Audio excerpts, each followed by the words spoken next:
either. So on Wednesday, Theresa May signed a letter that would be announcing to the European Council that the UK will officially be leaving the European Union by invoking Article 50. Not everyone has taken this news so well, such as virtue signalling pop star Lily Allen. Of course, you'll remember her as the woman who cried to a little Afghan boy and apologised on behalf of Britain because she has the right to do that. I'm still waiting to hear just how many refugees that she's taken into her giant mansion to look after. But she went on to Twitter and posted this obnoxious list of things she believes that Brexiters are responsible for now. And this is what I really wanted to talk about. So it starts off, Brexiters, from tomorrow, you are responsible for everything bad that happens to the UK. Okay. Number one, no we're not. Okay, we haven't left the European Union. We've sent them a letter telling them that we intend to invoke Article 50, but until the 2-year negotiations are completed, we are still part of the European Union. The problem with that is, we would actually like to have left earlier, because then we can form trade agreements with outside countries such as Australia, but we can't do that until the 2 years are done. So no, we're not responsible for everything that happens. We wanted to leave the European Union, and we can't be responsible for anything until we've actually left it, which we haven't yet done. We've started the process, but we haven't actually left. We won't be able to make trade deals or regain our judicial powers until these negotiations are over. But anyway, so the first point on our obnoxious list here is, you'll be responsible for every job lost. Well, I don't know if you've looked at youth unemployment throughout the European Union, but I'm willing to take my chances outside.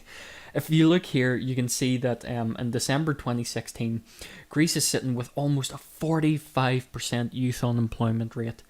Spain, very close behind it with almost a 43% youth unemployment rate. And Italy, shocking 40% youth unemployment rate. And you can also see here, from 2006 to 2016, it's just been really, really high throughout the European Union altogether.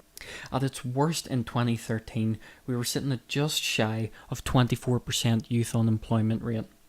But for the last 8 years, almost a fifth of youths in the European Union have been unemployed. These are just not good numbers. And of course, this is reflected in the attitudes of people in the European Union. A survey that was conducted and posted on the Pew Research Centre shows that countries like the UK, Sweden, Spain, France, Italy and Greece have more than half of their people disapproving of how the EU handled their economy. And the next point goes on to say, we're responsible for every jump in inflation. You just don't seem to understand, Lily, that inflation happens. You've probably heard of your parents or your grandparents talking about, oh, we could buy a loaf of bread for 5p back in the day. That's what happens. Inflation occurs, right? It's not Brexit's fault that inflation happens. But funny thing though, our biggest peak in inflation happened in 1973 after we joined the European Union.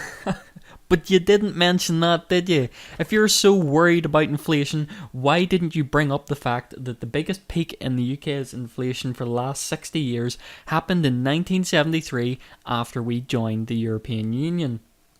But of course, another reason that this is stupid and that she fundamentally doesn't understand what's going on here. Like I said, we still haven't left the European Union and we're still tied to its economy. Funny thing is, the European Central Bank has announced that inflation has jumped way beyond its targets. They've reached a 4-year high and the European Union is in meltdown over this. It is really, really worried about what it's going to do about inflation. So if the Eurozone inflation rises, then Britain's inflation will also rise. And that will happen even when we're outside, because we're still going to be tied to them economically for trading this, that and the other. We're still going to suffer a little bit of inflation if they go through it as well. So no, that's not Brexiters' fault. So the next point goes on to say, we'll be responsible for every drop in living standards. Well, that one's very vague. Living standards can mean many, many things, and she hasn't referred to anything specific. It's almost as if she didn't think it through very well. The next point goes on to say, every devaluation of the pound. Dear God, what an idiot. Clear example of someone who has no idea what they're talking about. You're just parroting what you've heard in the BBC because you don't know any better. Explain to me, Lily, why is devaluation of the pound a bad thing? You can't do it because you're an idiot. You're just parroting what someone has said in the BBC. Like, look at this, for example. This is the last 50, 60 years of the value of the British pound, the historical value of it here. And as you can see, it's been going down this whole time. This isn't something new. Currencies devalue like this. And actually, it can be a good thing. It shows that you're spreading out globally. It's all about circumstance. Supply and demand. If there's demand for your currency and you're not able to meet that, then the value of your currency will rise. But if you are able to supply that demand, then the currency value will decrease. It's not a massive issue. It really depends on context and on what else is going alongside it. But that's just what I say. It's been going down this whole time, and not only that, you also have to remember that the pound was overvalued anyway. The IMF said that in 2015 the pound was overvalued, so it was going to fall anyway. This is what it does. So the next point goes on to say it will be responsible for every bankruptcy, and again, this can mean a lot of things, really. But really, Is every bankruptcy our fault? If a business owner is inept and can't look after their business or doesn't know how to run it properly, are we responsible if they fall apart? Are we responsible for businesses that hinge their business model on shitty products? Is it really our fault if people don't manage their own finances properly and have to declare bankruptcy if they spend way beyond their means? Is that our fault? Is that Brexit's fault? You're an idiot. Every factory closure, and again, this is all circumstantial. Again, same thing. Are we really responsible if factory owners are inept and can't look after themselves? But really, I don't think that's going to be the case, and I'd like to see some examples of that, Lily, if you're going to make that sort of point. She carries on to say, we'll be responsible for every NHS waiting list. No, socialism's responsible for that. Sorry, Lily, socialism is, not us. And again, the NHS has been in crisis for years. I mean, I can find articles back 1999, 2001, 2003, 2011.